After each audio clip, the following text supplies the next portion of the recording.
Vous inquiétez pas, c'est rien du tout, ça nécessite pas de traitement et ça va passer tout seul. D'accord, donc vous allez rien me prescrire. Donc je suis venu pour rien en fait. Vous n'êtes pas venu pour rien, vous êtes venu pour apprendre que c'est rien du tout et que ça va passer tout seul. C'est pas mal déjà. Mon ancien docteur, il disait que le sapinus c'était vachement bien pour plein de trucs et ils m'ont prescrivé tout le temps. Vous savez, le Code de santé publique interdit à un médecin de présenter à ses patients comme salutaires des thérapeutiques qui n'ont pas suffisamment fait la preuve de leur efficacité. Autrement dit, j'ai pas le droit de vous dire qu'un truc va marcher si j'ai pas suffisamment de preuves pour pouvoir le faire. Alors je sais que ça va pas empêcher certains de mes collègues de le faire quand même, y compris parfois publiquement dans les médias, mais c'est interdit, c'est illégal. Ok, bon bah, merci docteur.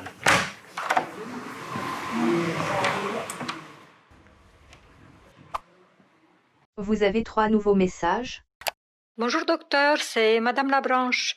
Je vous appelle parce que l'arrêt de travail que vous m'avez fait s'arrête demain, mais je me sens vraiment pas de reprendre le boulot là, alors est-ce que vous pourriez m'en renvoyer un nouveau par la poste aujourd'hui si possible? Message supprimé.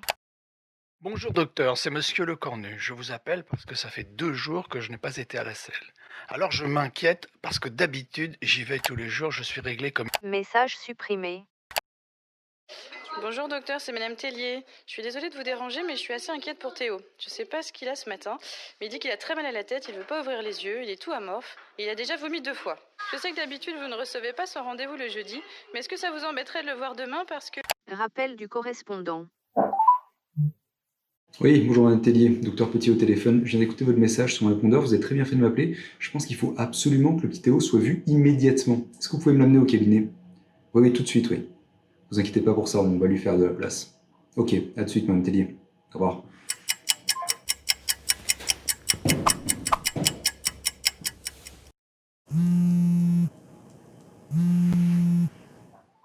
Coucou chérie, ça va? Ouais, ça va, ouais. J'ai une grosse urgence ce matin, j'ai pris plein de retard, mais là j'ai sauté la pause déjeuner. Ça m'a permis de rattraper à peu près le retard. C'était un peu pour ça que je t'appelais. Tu te souviens que c'est toi qui vas chercher Hugo au foot ce soir? Ouais, je me souviens, ouais, je vais me faire ma consulte plutôt exprès pour ça. Ok, tu seras pas en retard cette fois-ci. Parce que la dernière fois, t'es arrivé avec 20 minutes de retard. Le club avait déjà appelé et le pauvre Hugo qui attendait tout seul sur le trottoir. Non, j'y serai. Ok, je te fais confiance. Je te fais confiance, d'accord? À ce soir, amour. À ce soir. Enfin, j'espère que j'y serai. Madame Durand. Madame Durand. Au revoir, docteur. Ah, au fait, j'ai oublié de vous dire, depuis à peu près une semaine, le matin, je tousse un petit peu de sang aussi. Quoi? Et c'est maintenant, à la fin de la consultation, que vous me dites ça? Bon, bah, revenez vous asseoir.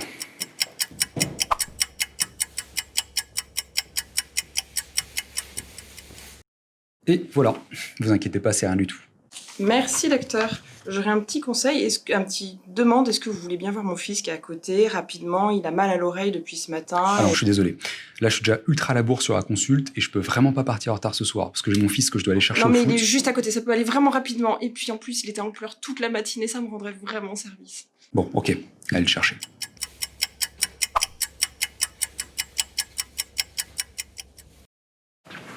Excusez-moi, docteur, est-ce que je peux vous parler 5 minutes à propos de ma mère? Je suis vraiment très inquiet pour elle. Ah non, je suis désolé, mais là, j'ai vraiment pas le temps, il faut absolument que j'y aille. 5 minutes, j'en ai vraiment pour 5 minutes. Excusez-moi. Allô? Bonjour, c'est le club de foot de Oui. Hugo. On est un peu inquiet là parce que ça fait une demi-heure que votre fils vous attend. Oui, j'arrive, On va tout fermer de suite. le club là. Tout de suite. Oui, je vous disais, je suis vraiment très inquiet à propos de ma mère. Non, vraiment, je suis désolé, là, j'ai vraiment pas le temps. Vous êtes vraiment pas sympa, docteur, hein? Oui, voilà, je suis pas sympa, mais là, il faut vraiment que j'y aille. Je vais devoir vous mettre dehors, je suis désolé.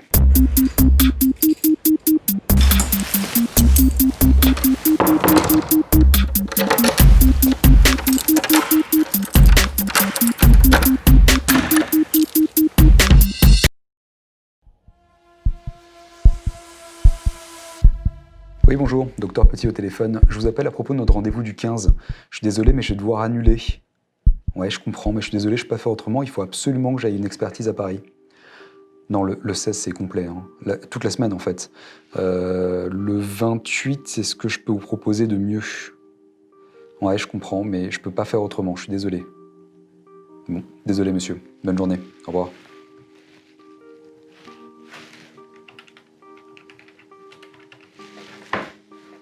Oui, bonjour, docteur Petit au téléphone. Je vous appelle à propos de notre rendez-vous du 15. Je suis désolé, mais je vais devoir annuler.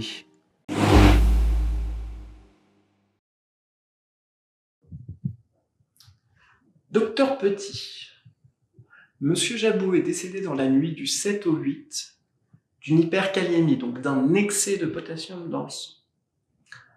Ma cliente, son épouse ici présente, Madame Jabot, aimerait comprendre ce qu'il s'est passé, et ça paraît bien compréhensible. C'est d'ailleurs pour cela que nous sommes réunis aujourd'hui.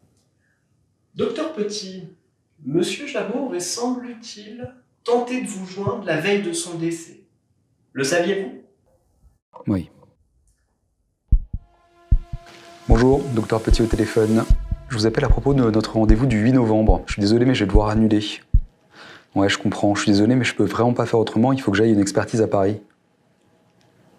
C'est plein, toute la semaine en fait.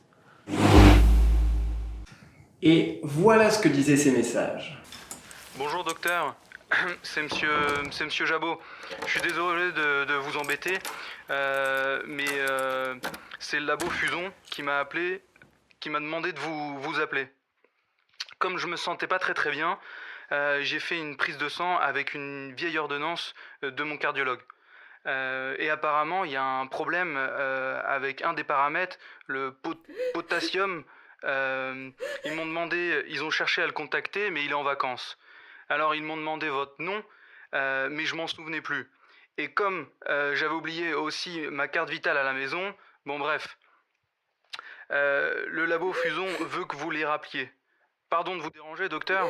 Bonne journée. Aviez-vous pris connaissance de ce message? Non. Et ce deuxième message? Rebonjour, docteur. C'est monsieur Jabot. Bon, vous m'avez pas rappelé, donc je pense que tout va bien. Et j'ai pas à m'inquiéter. Encore désolé de vous avoir embêté pour rien. Au revoir, docteur. Aviez-vous pris connaissance de ces deux messages, docteur Petit? Non. Docteur Petit, le résultat que Monsieur Jabot voulait vous communiquer par téléphone, c'est son résultat de potassium. Un potassium excessivement élevé, anormalement élevé. Une hyperkaliémie donc. Et semble-t-il, il serait décédé de cette hyperkaliémie. Docteur Petit, est-ce que l'hyperkaliémie se soigne bien? Oui. Donc, si vous aviez pris connaissance de ces messages, Monsieur Jabot serait encore en vie. Possiblement, oui. Probablement. Le rapport conclut probablement. Je vous appelle à propos de notre rendez-vous du 12 décembre. Je suis désolé, mais je vais devoir annuler. Vous étiez le médecin traitant de Monsieur Jabot depuis 12 ans. Vous le connaissiez donc bien. Monsieur Jabot était-il du genre à s'inquiéter pour rien? Non, pas particulièrement. Donc je résume. Monsieur Jabot, qui est votre patient, que vous connaissez bien, qui n'a pas tendance à s'inquiéter pour rien, décide ce jour-là de vous appeler, de vous laisser deux messages. Vous voyez ces deux messages, mais vous décidez de ne pas en prendre connaissance, enfin, selon vous dire. Et pourtant, si vous aviez pris connaissance de ces messages, Monsieur Jabot serait encore en vie. Est-ce que dans cet énoncé, vous voyez quelque chose qui n'est pas juste? Non. Eh bien, nous allons donc devoir en tirer toutes les conséquences. La médecine défensive est l'ensemble des pratiques qu'un médecin utilise comme précaution légale, indépendamment de l'intérêt du patient. Vous êtes sur le répondeur du docteur Petit. Ce répondeur ne prend plus de messages. En cas d'urgence, merci de composer le 15. D'un côté, vu les conséquences importantes que cela peut avoir, je suis désolé, mais je vais devoir annuler. Ouais, je comprends. Je suis désolé, mais je peux vraiment pas faire autrement. Il faut que j'aille une expertise à Paris. Non, le 16, c'est complet. Hein. Toute la semaine, en fait. Nous allons donc devoir en tirer toutes les conséquences.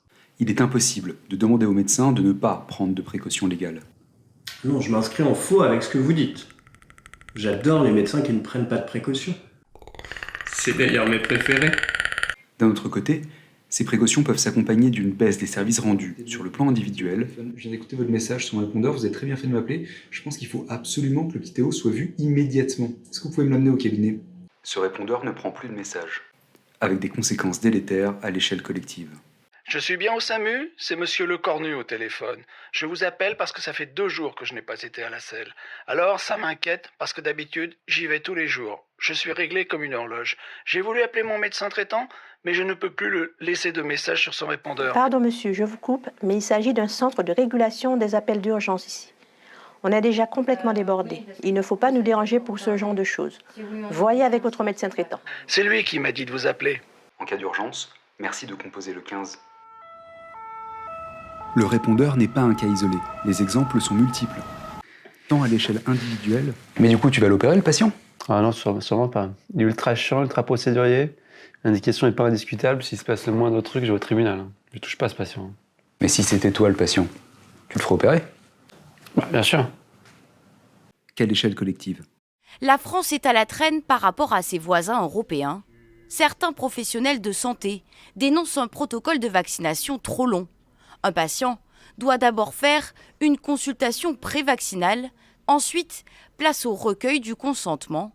Car la médecine défensive existe également à l'échelle des pouvoirs publics. Ensuite, Traçabilité place au écrite, recueil du consentement. Emmanuel Macron consignée s'agace dans le de dossier lourdeurs médical qui ralentissent et dans le rythme système des d'information, vaccinations.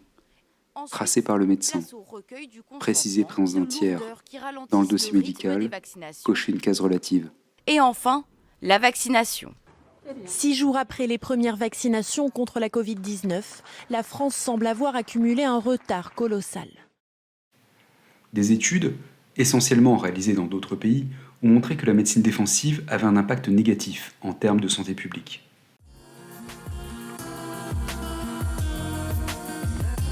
Ce répondeur ne prend plus de messages. En cas d'urgence, merci de composer le 15. S'il se passe le moindre truc, je vais au tribunal. Je ne touche pas à ce patient. On est déjà complètement débordé. Protocole de vaccination trop long. La France semble avoir accumulé un retard colossal.